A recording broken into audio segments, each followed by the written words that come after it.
เคតោះនេះអានេះគេហៅប្រភេទពួករង្វង់650ចឹងវាតូចជាង 700C បន្តិចណាមួយនេះ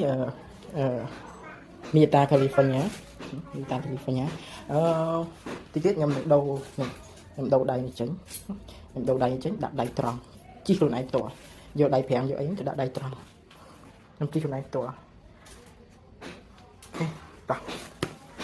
អូខេអញ្ចឹងមួយនេះនេះសម្រាប់លើនេះដូចបានតែឆ្លាមណាគេដាក់ California មានតែ California ខ្សែសូកក្នុងតួហើយគ្រឿងសិតស៊ីម៉ាណូទាំងអស់ដុំនេះគឺ5លេខអញ្ចឹងខ្ញុំស្ដាយនៅធនធានអញ្ចឹងខ្ញុំ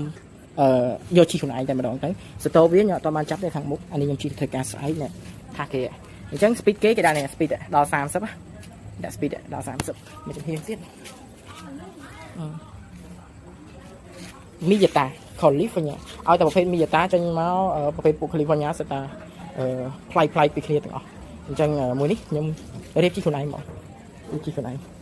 ដាក់ដៃបែបហ្នឹងជីបងណាចាប់អារម្មណ៍ឆាប់ណាអរគុណច្រើនជីខ្លួនឯងផងលោកផងបើបងណាចាប់អារម្មណ៍ហើយចង់យកទៅរក្សាទុក